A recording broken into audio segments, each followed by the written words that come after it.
Biyernes na mga kasama, narito mga balitang tumatak ngayong linggo. Nitong Sabado, Pebrero 28, ginulantang ng malakas sa pagsabog ang Iran matapos ang pag-atake ng Amerika at Israel.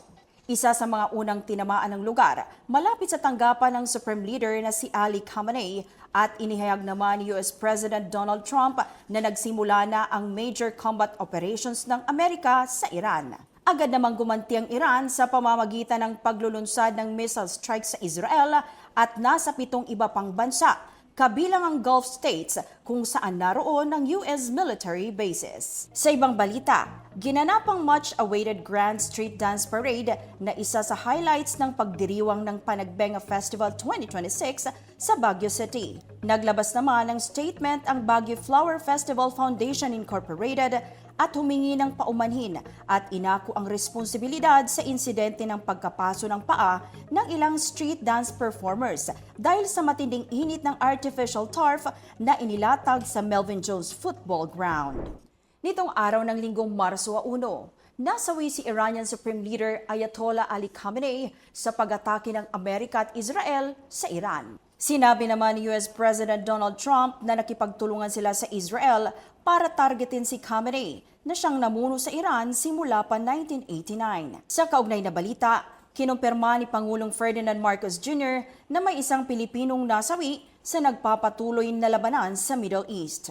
Ayon sa Pangulo, ang OFW ay kinilalang si Mary Ann Velasquez de Vera na nagtatrabaho bilang caregiver sa Israel. Nabatid na tinutulungan ni de Vera ang kanyang alaga papunta sa bomb shelter nang tamaan sila ng pagsabog. Samantala, muling hinaras na mga barko ng China ang mga Pilipinong mangingisda sa Baho de Masinloc at Escoda Shoal. Matapos harangin at pagbawalang mangisda ng China ang mga Pinoy malapit sa Baho de Masinloc. Bilang tugon, ipinadala ng PCG ang barko na BRP Cabra at 10 BFAR vessels para samahan ng mahigit 30 bangkang sakay ang mga Pilipinong mangingisda.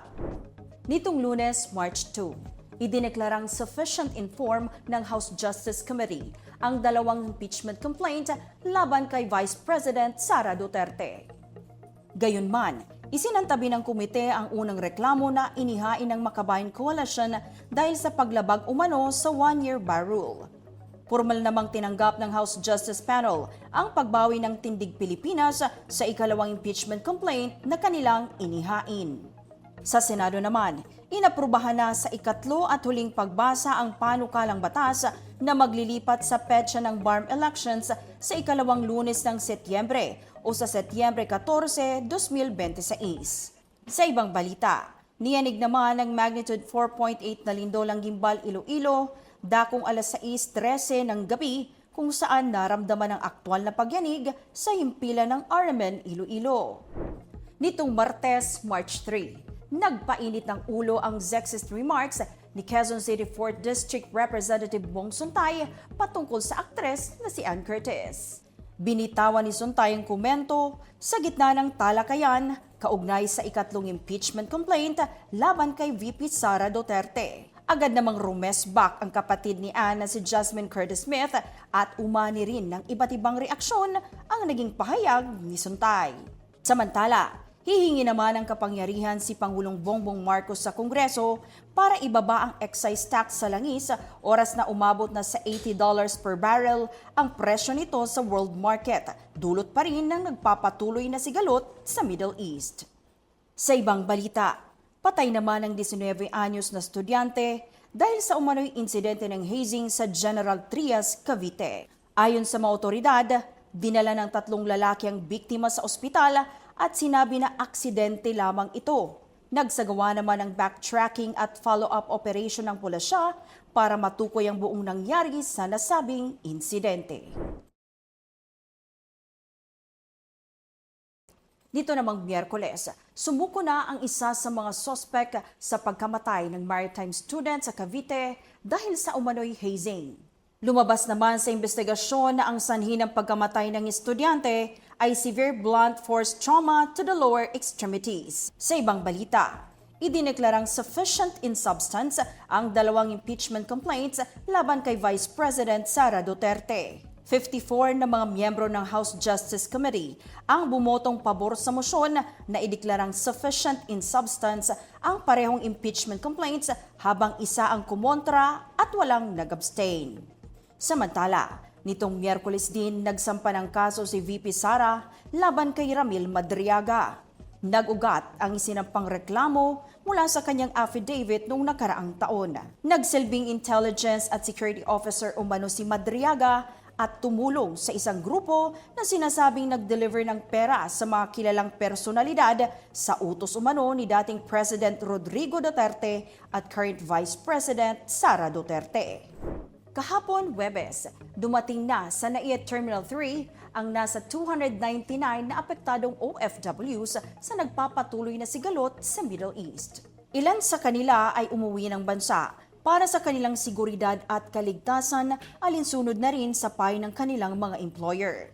Samantala, pumalo sa 2.4% ang inflation rate sa Pilipinas nitong February 2026 ayon sa Philippine Statistics Authority o PSA. Mas mataas ito kumpara sa naitalang 2.0% noong January 2026 at 2.1% sa parehong buwan nakaraang taon.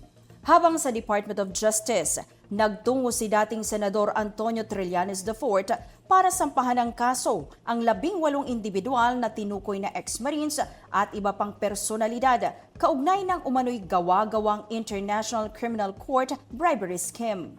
Ayon kay Trillanes, bahagi umano ito ng planong idawit siya sa isang peking bribery scandal na kinasasangkutan ng mga investigador ng ICC. Ngayong Biyernes, pinadalhan na ng sabpina ng NBI ang 18 ex-Marines na umano'y nagsilbing bagman at security aide ni Zaldico. Ayon kay NBI Director Attorney Melvin Matibag, pinatatawag ang mga Marines sa NBI sa susunod na Miyerkules, March 11. Una nang inatasan ng Office of the Ombudsman ng NBI na magsagawa ng investigasyon sa mga isiniwalat na alegasyon ng mga nagpakilalang dating Marines. Kabilang na ang umano'y pag-deliver nila ng mahigit 800 billion pesos sa mga opisyal ng gobyerno mula 2022 hanggang 2025. Nagtakda ng 10 araw na bail hearing ang Sandigan Bayan 3rd Division sa kasong malversation laban kina dating Senador Ramon Bong Revilla Jr., dating DPWH Bulacan 1st District Engineer Bryce Hernandez at iba pang kapwa akusado na magsisimula sa April 6. Kaugnay ito sa 92.8 million pesos na Ghost Flood Control Project sa Pandi, Bulacan.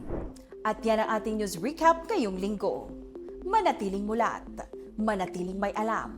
This has been Alex Foraque, keeping you in the loop.